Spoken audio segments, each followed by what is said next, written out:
berjuang untuk melawan kezaliman. Untuk mempertegas legalitas Partai Demokrat, Ketua Umum Agus Harimurti Yudhoyono mendatangi kantor Kementerian Hukum dan HAM. Dengan dikawal ratusan kader Partai Demokrat dan pengurus DPD, AHY meminta Kementerian Hukum dan HAM menolak hasil Kongres Luar Biasa atau KLB yang digelar kubu pendiri Partai Demokrat di Deli Serdang, Sumatera Utara.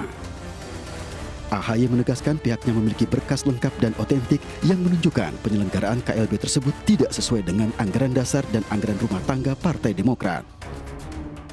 Ada 5 kontainer yang sudah kami siapkan untuk membuktikan bahwa apa yang dilakukan oleh GPKPD, Gerakan Pengambil Alihan Kepemimpinan Partai Demokrat, yang mengklaim telah melakukan Kongres Luar Biasa tanggal 5 Maret 2021 di Deli Serdang, Sumatera Utara, memang benar-benar ilegal dan inkonstitusional.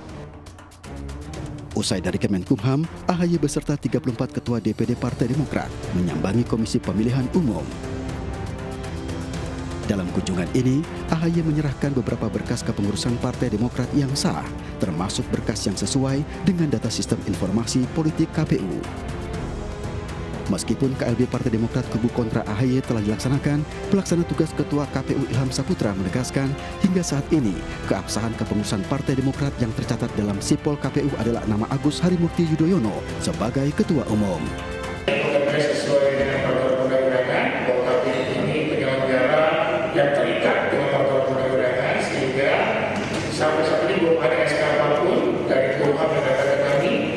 KPU juga menjelaskan nama pengurus di jajaran DPP Partai Demokrat pada ADART dapat diakses secara terbuka pada sipol KPU. Vaksin COVID-19 tahap ke-6 sore ini datang di Bandara Soekarno-Hatta. Ya, ini merupakan kedatangan ke-6 vaksin untuk Indonesia. Dan kita dengarkan langsung juru bicara vaksin, Raisa, menyampaikan penjelasan kedatangan vaksin pada hari ini. Dunia ingin mengakhiri pandemi ini dengan saling bekerja sama. Hari ini, 8 Maret 2021, adalah hari bersejarah dalam perjuangan kita melawan pandemi COVID-19. Karena hari ini, Indonesia menerima pengiriman pertama, yakni sebanyak 1,1 juta dosis vaksin COVID-19 melalui mekanisme kerjasama COVAX Facility.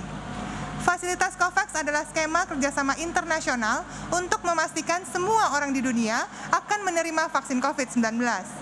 Skema kerjasama ini digagas oleh Gavi, The Vaccine Alliance, Organisasi Kesehatan Dunia atau WHO, dan Koalisi untuk Inovasi Kesiapsiagaan Epidemi atau CEPI, dan UNICEF. Berperan sebagai mitra pelaksana utama, mengadakan, menyimpan, dan mendistribusikan vaksin ke seluruh negara di dunia, dan tentunya Indonesia. Diwakili oleh Menteri Luar Negeri Ibu Retno Marsudi yang merupakan ketua bersama COVAX Facility Kelompok Negara Menengah atau yang disebut Advanced Market Commitment, yang beranggotakan 92 negara. Ibu Menlu memimpin kelompok ini bersama Menteri Pembangunan Internasional Kanada dan Menteri Kesehatan Ethiopia. Sekitar 1 juta dosis vaksin COVAX bermerek AstraZeneca yang telah kita terima hari ini adalah pengiriman pertama dari sekitar 11 juta dosis AstraZeneca yang telah dialokasikan ke Indonesia melalui fasilitas COVAX. Kedatangannya akan bertahap, dimulai dari hari ini sampai dengan bulan Mei 2021. Alokasi dosis selanjutnya ke Indonesia melalui Bupati Bintan dipecat dari posisi Ketua DPD Partai Demokrat Kepulauan Riau karena hadir di Kongres Luar Biasa. Sementara Bupati Lebak Iti Jayabaya mengaku emosi dengan manuver kudeta AHY dan mengancam akan mengirim santet kepada Muldoko.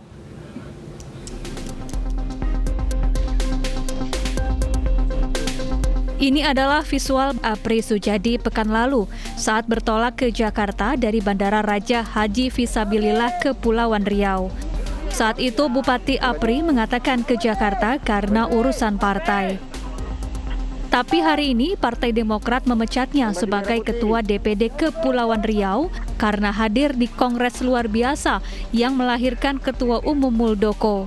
Sebuah foto sempat mengabadikan kehadiran APRI di KLB.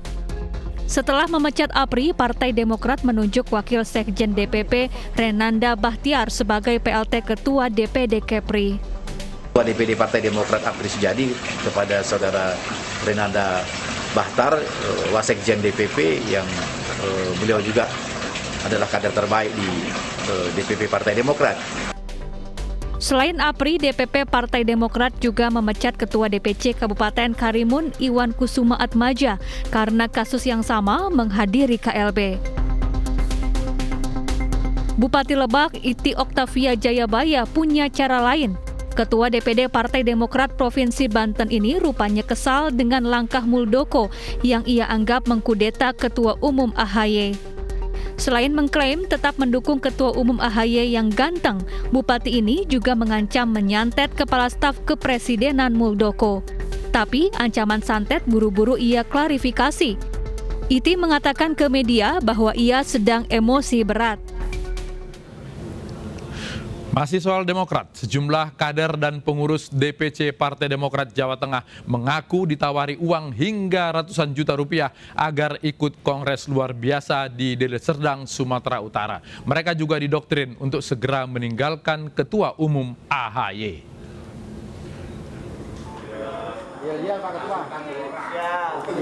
Kader Demokrat Jawa Tengah berkumpul di Semarang untuk konsolidasi merespon hasil kongres luar biasa di Deli Serdang yang memilih Ketua Umum Muldoko. Dalam pertemuan, sejumlah kader buka suara sempat ditawari uang ratusan juta rupiah dengan uang muka 30 juta agar mau ikut KLB. Saya ditawari untuk bergabung mengikuti KLB dengan iming-iming uang DP 30 juta. Langsung kalau saya mau, langsung tanda tangan, berarti uang diserahkan. Senada Ketua DPC Kabupaten Pekalongan juga mendapat tawaran uang dari kader Demokrat yang telah dipecat. Sebelum ditawari uang, ia mengaku sempat didoktrin Partai Demokrat perlu pemimpin baru yakni Muldoko karena AHY akan membuat Demokrat hancur. Ada tawaran? Tawaran untuk hadir ke sana ada. Terus ada dijanjikan uang atau gimana? Iming-iming ada. Berapa itu, Mas? 100 juta. 100 juta. 30 juta. DP 30 juta. 30 juta. Sudah disampaikan ke Mas duitnya? Sudah, tapi nggak mau terima. Tolak. Terus meski ditawari uang ratusan juta rupiah, kader Demokrat ini mengaku menolak ikut KLB dan tetap setia dengan Ketua Umum AHY. Puluhan orang yang ikut berjoget tanpa mematuhi protokol kesehatan bersama Wali Kota Blitar mengikuti rapid test antigen. Simak informasinya usai jeda.